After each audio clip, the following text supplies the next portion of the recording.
Jumlah kasus terkonfirmasi positif COVID-19 kembali mencatatkan rekor tertinggi. Hari ini ada penambahan kasus COVID-19 yang mencapai 8.369. Hari ini penambahan kasus COVID-19 kembali melampaui angka kesembuhan. Total positif COVID-19 di tanah air mencapai 617.820 kasus. Indonesia belum mampu menekan penyebaran corona. Tidak menggunakan masker akan meningkatkan risiko penularan yang lebih besar lagi. Kelalaian ataupun ketidakpedulian terhadap kondisi ini, serta terhadap protokol kesehatan, dapat membahayakan nyawa manusia. Rekor meningkatnya jumlah kasus positif harian menandakan masyarakat semakin hari semakin mengabaikan protokol kesehatan. Kasus kematian di tanah air bertambah 110 orang hingga total pasien COVID-19 yang meninggal dunia mencapai 17.589 jiwa.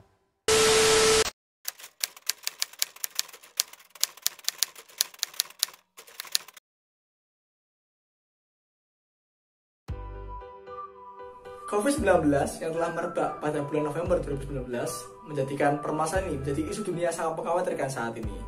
Pertumbuhan kasus harian hingga riset tentang vaksin yang belum mencapai titik terang memberikan perkembangan pandemi ini menjadi sangat sulit diatasi.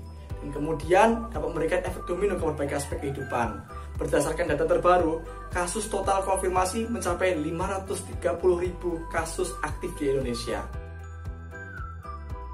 Upaya pemerintah untuk menekan penyebaran dari virus corona adalah dengan menggalakkan berbagai protokol kesehatan, seperti menggalakkan 3M.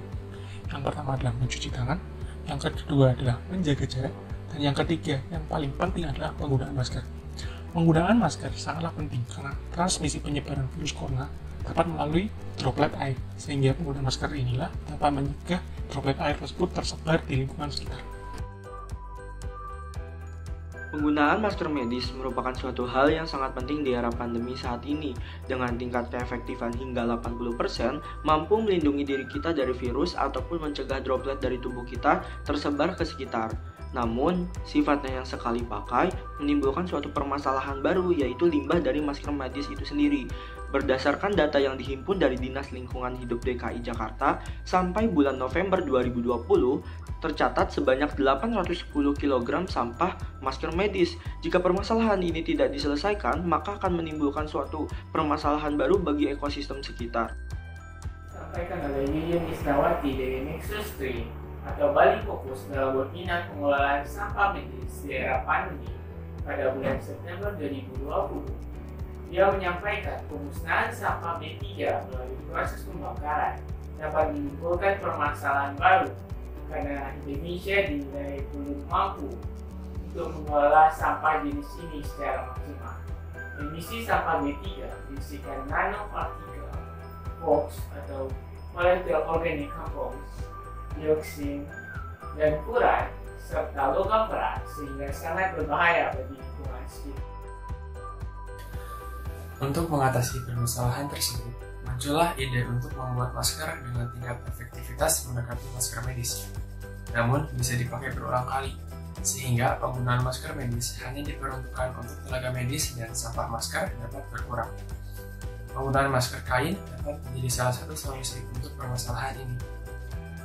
Berdasarkan data mengenai tingkat keefektifan, masker bedah atau masker medis mencapai tingkat keefektifan sebesar 80 hingga 95%. Lalu, untuk tingkat keefektifan masker kain itu sendiri sebesar 50 hingga 70%. Meskipun terhitung lebih rendah jika dibandingkan dengan masker medis, penggunaan masker kain bisa menjadi pelindung bagi masyarakat biasa dalam menjalani kehidupan sehari-hari.